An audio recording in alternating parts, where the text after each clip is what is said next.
Everyone, my name is Kajal. I welcome you on my YouTube channel. I hope you are doing well in your lives. Today we are going to start about octahedral splitting and tetrahedral splitting.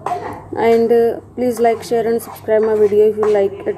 Start our topic splitting in tetrahedral, octahedral and square planar complexes in one video. Let's start. Splitting takes place in octahedral compounds.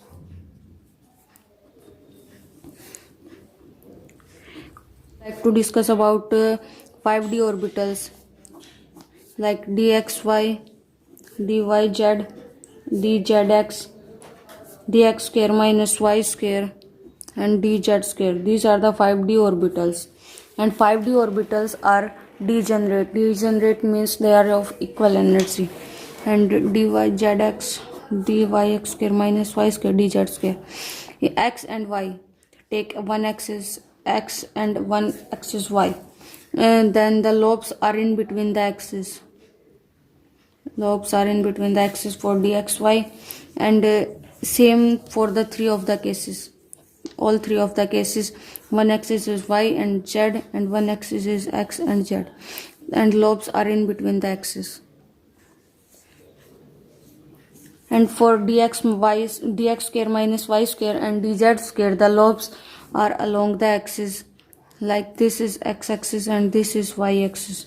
Lobes are along the axis of x and y. And for dz square, lobes are along the axis of z. This is z-axis and we call dz square. The dz square is made up of combination of two axes, dx square minus z square and y square minus z square. How these lobes are like this and thus formed dz square. How it is formed, like dx square minus z square, the lobes are along x-axis and along z-axis. For x-axis and for z-axis, and in this y-axis and along z-axis.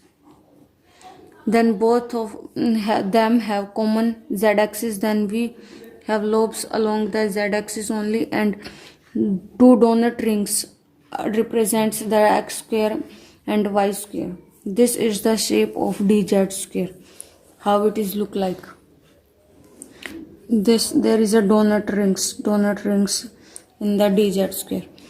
So this is the shapes of the 5D orbitals, and we discuss about octahedral splitting.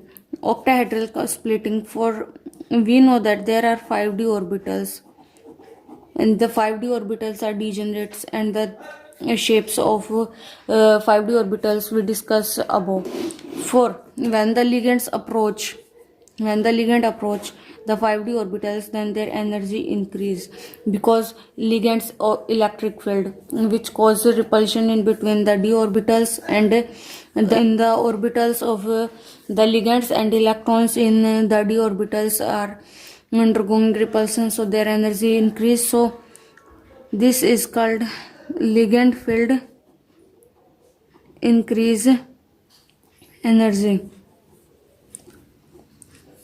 These are degenerate orbitals, and the degenerate orbitals split into two parts, like three set.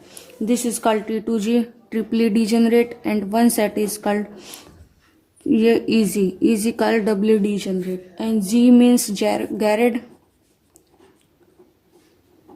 and 2 represents notation for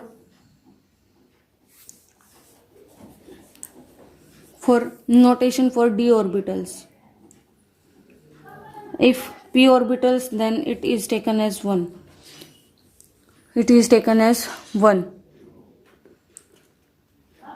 And this is the splitting in 5D orbitals. We know that for 5D orbitals, the shape of the 5D orbitals are like a central metal atom, one ligand above the plane, one ligand below the plane, and 4 ligands are like.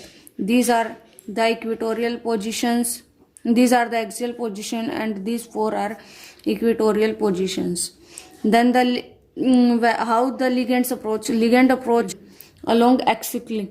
Along axically अगर ligand approach करेगा, then the 3 orbitals have and two orbitals have lobes along the axis, so the energy of the two orbitals become increase, and energy of the two orbitals increase, and the remaining two or three orbitals which have lobes not along the axis, so their energy decrease because there is a repulsion in between in between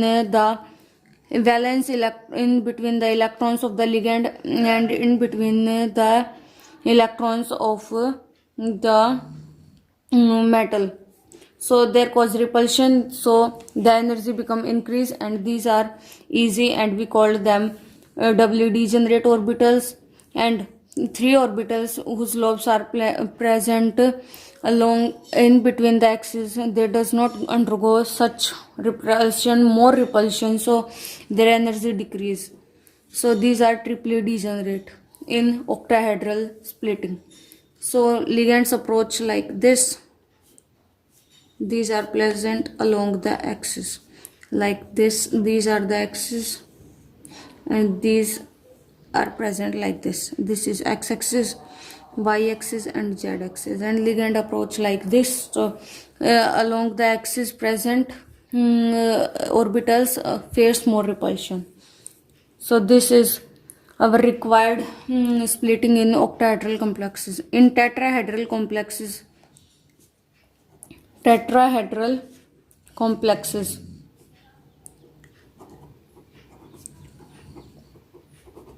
the splitting is opposite of this. Opposite of this means the 5d orbitals. The 5d orbitals present like this. When the ligand approach, their energy increase,